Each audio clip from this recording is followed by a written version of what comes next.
Long ago, in a quiet valley nestled between cedar-covered mountains, where the rivers still carried the songs of ancestors, there was a small kingdom ruled by a woman named Queen Amira.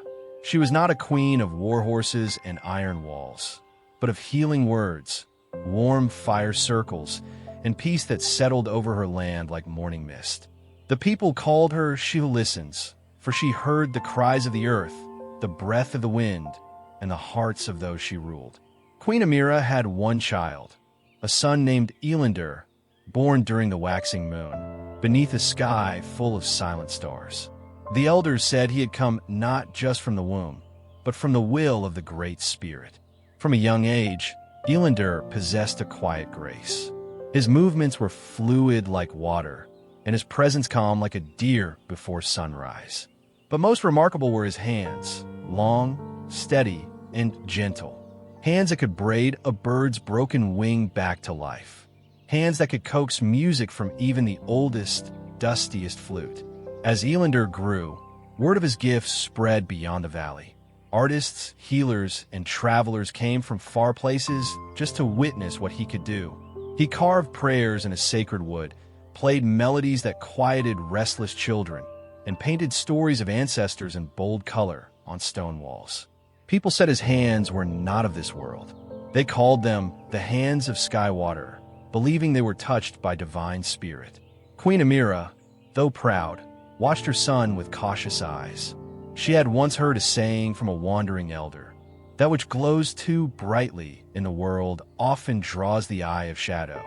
Still, she nurtured his talents, and Elandor continued to grow in beauty, kindness, and depth. He never boasted of his gifts. He simply offered them, the way a tree offers shade or a stream offers cool water. But the world, even in the gentlest places, has layers. Beneath praise, there can be envy, and beneath admiration, longing. There were some who did not just marvel at the prince's hands, they desired them, not to hold, but to possess. And as the winds shifted and time passed, the gentle hands of Elandor would come to face a trial no skill could shape, no song could soothe. He did not yet know it, but the blessings everyone spoke of were about to be tested. And in that test, he would learn that true strength does not lie in what the world sees, but in what the spirit understands. One crisp morning, as mist still clung to the roots of the cedar trees, Queen Amira took Elandor to visit a man known simply as Aramaz. He was no priest, no chief, yet the people spoke his name with reverence. They said he had once walked far beyond the edges of maps, across deserts and snowfields, into the still heart of the world. Now, he lived as a simple elder in a modest hut by the mountain stream, spending his days carving runes into stone and listening to the wind's secrets. Amira bowed deeply when she arrived. Elandor followed her lead, unsure why they had come. Aramaz looked up from his carving and studied the young man with eyes as deep and quiet as the forest. After a long silence, he spoke, not to the queen, but to the boy. "You have hands the world praises," he said. "But what do you hold in your heart?" Elandor hesitated. No one had ever asked him that before. People only asked for songs, or paintings, or prayers carved in wood, never about his heart. The old man stood slowly and walked toward a basin of still water. "Look," he said. Elandor peered into the water. His reflection shimmered, his graceful hands folded at his sides. Aramaz pointed. "The water shows your face. But does it show your pain, your envy, your fear?"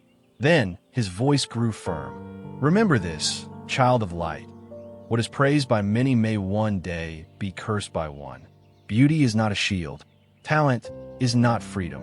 And your hands, though they seem sacred, are made of flesh. They will wrinkle, tremble, break. And those who desire them may not love you, only what they see." Elandor frowned. The words felt like cold wind against his skin. His whole life, people had blessed him, thanked him, adored him. Why would this wise elder call his gifts dangerous? Aramaz continued, quieter now. "The world chases beauty, but beauty fades. The world chases gifts, but gifts attract greed. If your peace depends on praise, your soul will never be still. Learn this early. Do not be deceived by what glitters in the eyes of others. True sight comes from the inside. Elandor said nothing on the way home.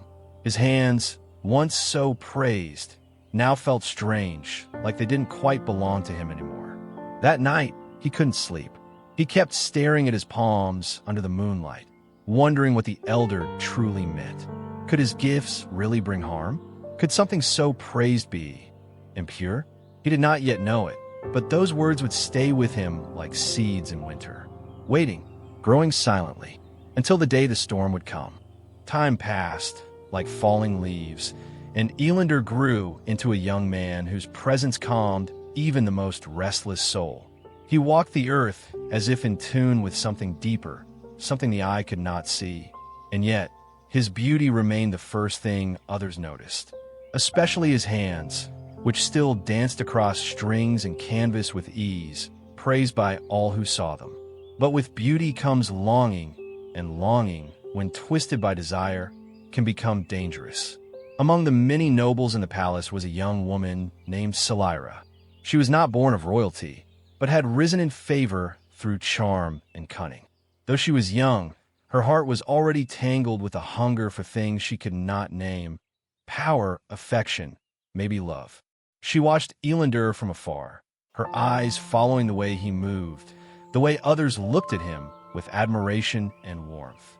And she began to want what they saw for herself.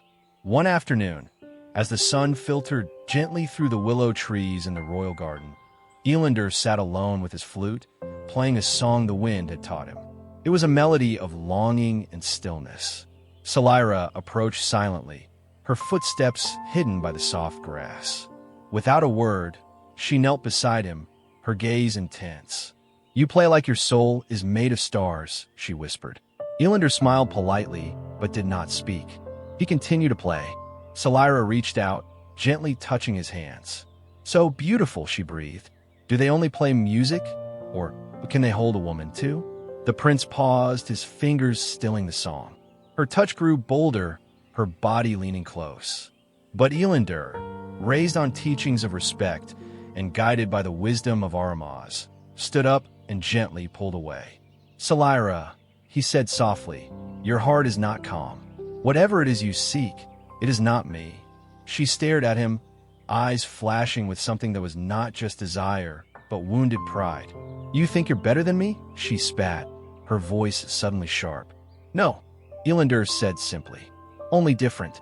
He walked away, leaving the garden quiet once more. But behind him, Salira's breath grew shallow, her thoughts darker. What she had felt as love had twisted into shame. And from that shame, a bitter root of jealousy began to grow. Elandor returned to his chambers, unaware that he had just stepped into the first shadow of a much deeper trial. He had done what was right, but even the right path can stir anger in those who walk another road.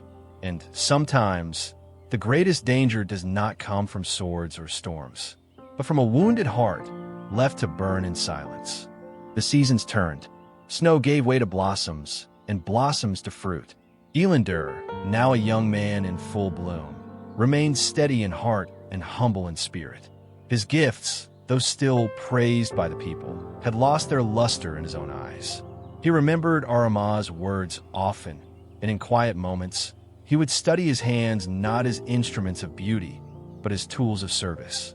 One day, Queen Amira arranged a union for her son. She chose Melina, a healer's daughter from a nearby forest village. Melina was not born into wealth or courtly grace, but her heart was kind, her wisdom gentle, and her laughter clear like a mountain stream. When Elandor first met her, he did not think of beauty. He thought of peace, and in her presence, he felt something rare, quiet understanding. Their wedding was simple by royal standards. No gold was flaunted, no long speeches made. Only a circle of loved ones beneath the open sky, with the mountains watching and the wind carrying their vows. The people rejoiced, for they knew this was not just a marriage. It was a joining of two souls who saw through the illusions of power and praise. But far from the joyful celebration, another heart festered in silence. Salira, when she learned that Elandor had married, Her grief turned quickly into something darker. In her eyes, she had not only lost a lover, she had been humiliated. And when a wounded heart is ruled by pride, it becomes a vessel for vengeance. She waited. Time offered her an opening when Queen Amira fell ill. Salira, now favored by many in the court for her charm and loyalty, nursed the queen day and night. She brought teas, wiped sweat, and stayed long past midnight. When Amira recovered, she held Salira's hands in gratitude. "You have given me life," she said. "As for anything," Salira's eyes did not waver. "Let me rule for just 7 days. That is all I ask." The queen hesitated, but a promise is a promise, and 7 days seemed harmless. Salira smiled, and when the crown was placed upon her head, the once scorned woman sat in the throne of the land. And her first act as ruler was to write a letter. It was sent to Elandor. Her words, flowing in ink, held the fire of both love and revenge. "If I am ever to heal, I must never again see those hands. Send them to me, or face exile." Elandor read the letter in silence. His wife trembled beside him.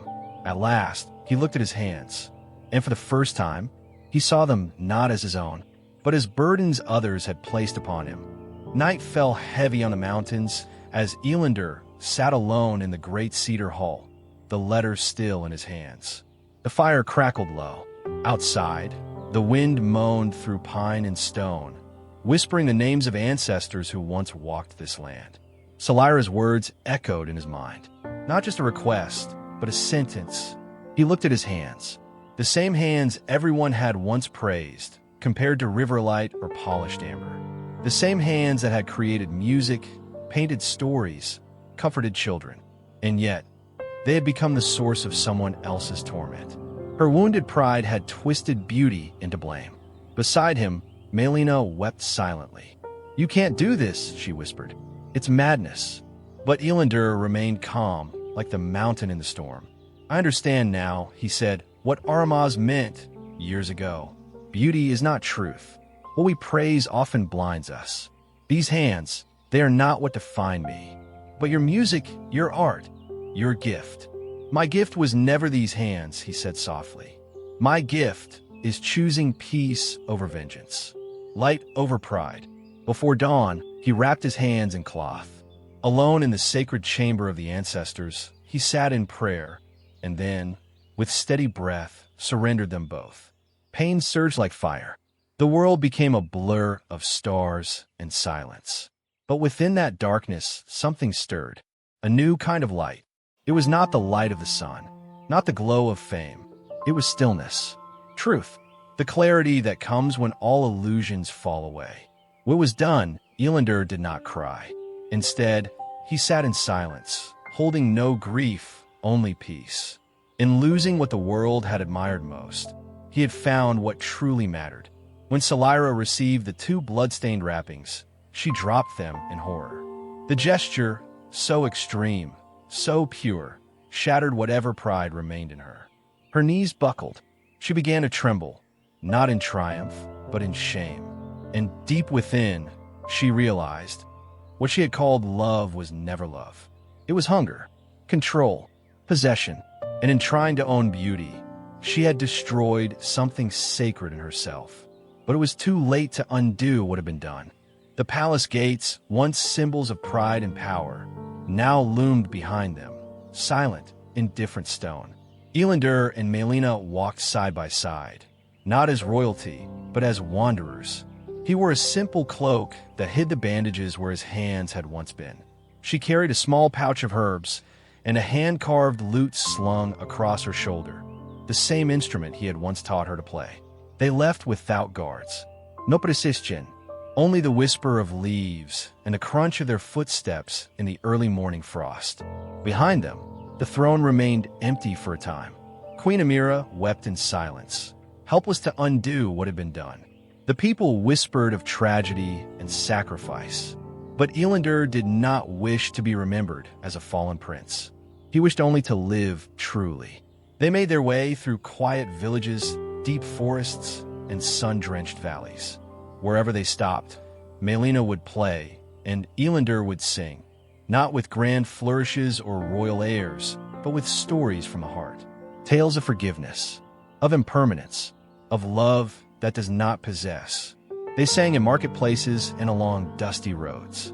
They sang for elders, for orphans, for hunters resting by their fires. At first, many did not recognize them. Just two travelers, one blind, one gentle.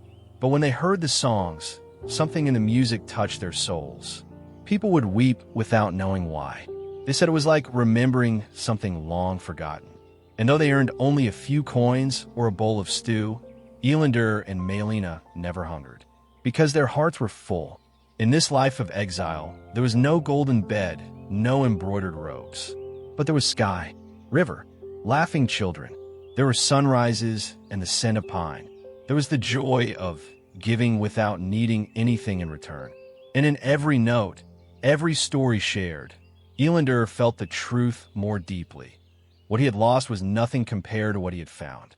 One evening, as they camped near a quiet stream, Melina looked at her husband, his eyes unseeing but filled with calm, and asked, "Do you ever miss the palace?"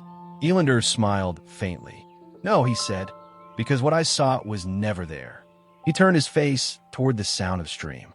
"It is here, in the water, in your voice, in the silence between our songs." They lay beneath the stars, with only the earth as their witness. And the land, vast and old, cradled them gently. Years passed like drifting snow across the peaks. Elandor and Melina continued their quiet pilgrimage, sharing songs and stories beneath the sky. They were no longer remembered as prince or noblewoman, but simply as the blind singer and his faithful companion. And that was enough. One evening, a festival was being held near the capital. Lanterns glowed like fireflies in the night, and crowds filled the streets with laughter and warmth.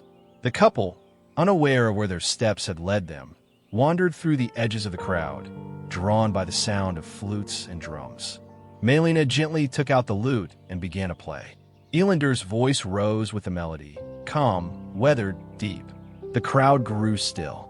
His words were not grand, but they carried truth, of impermanence, of sacrifice, of the peace that comes when one lets go. From a palace balcony above, King Ravon stood listening. His hair had grayed, and sorrow had carved deep lines across his face. He had never ceased mourning the son he had lost, the light of the kingdom who had vanished without a word.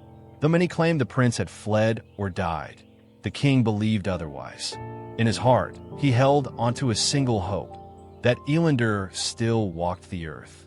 And that night, as the music floated up through the moonlit air, something struck him deep within. He turned to his attendants.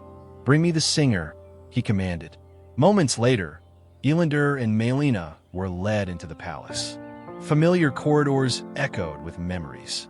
The servants gasped as they saw the once prince, now dressed in humble robes, his eyes hidden by a linen cloth. When the king saw him, he did not speak. He simply stepped forward and placed a trembling hand on his son's shoulder. "Is it truly you?" Elandor tilted his head toward the voice he had not heard in so long. "Yes, father." The king's voice cracked. Who took your sight? Tell me, and I shall strike them down." But Elandor gently shook his head. "There is nothing to strike. What was taken was also a gift." The king could not understand. But before he could speak again, the ministers stepped forward, their faces heavy with guilt. The truth could no longer be hidden. They confessed everything: the letter, the cruel command, the concubine's betrayal. The king staggered back in horror. His fury surged. "She shall be executed." But Elandor raised his hand. "No, father. Let her go. Hatred does not heal wounds. Forgiveness does." And in that moment, the court fell silent. Not from fear, but from awe. This was no longer the boy, prince they remembered. This was a man who had touched something far greater than thrones or power. The great hall was still. Not a whisper stirred the air. Elandor stood in silence, his sightless eyes turned not toward vengeance, but inward, toward clarity. The ministers had fallen to their knees, begging forgiveness for their silence. And in a corner of the chamber, Queen Amira, the former concubine, now stripped of title and power, cowered behind her shame. Her face was gaunt, her eyes hollowed by years of guilt. The woman who once wielded desire like a weapon was now a husk, broken not by punishment, but by her own reflection. King Ravon looked to his son. "You would show mercy to the one who shattered your life." Elandor stepped forward. His voice was soft but unshakable. "Father, she didn't blind me. It was attachment, pride, illusion. I mistook praise for truth. I mistook beauty for permanence. But when all of that was taken, I saw more clearly than ever before." He turned toward the woman. "And you," he said gently, "you were not my enemy. You were a mirror. You showed me how desire can rot when it clings too tightly." Queen Amira broke into sobs. "Why would you spare me?" "Because hatred only creates more suffering. But forgiveness is the way out." The hall trembled, not with anger or fear, but with the unfamiliar weight of grace. Word of the prince's return spread quickly. People gathered outside the palace gates. Old farmers, merchants, wandering healers, many of whom had once heard Elandor's voice on the roads. They had thrown him coins without knowing who he was. Now they came to see the man who had walked away from power, only to return with wisdom. But Elandor refused the throne. "I am not meant to rule," he told his father. "Let someone rule who understands the needs of the people. My path lies elsewhere." And so he and Melina left again, not in exile this time, but in peace. Years later, people would say the blind singer and his wife were spirits, guardians of the land. Wherever they went, conflict seemed to quiet. Broken hearts found healing, and young ones would sit at their feet, wide-eyed, listening to songs not of princes and palaces, but of forgiveness and a deeper kind of strength.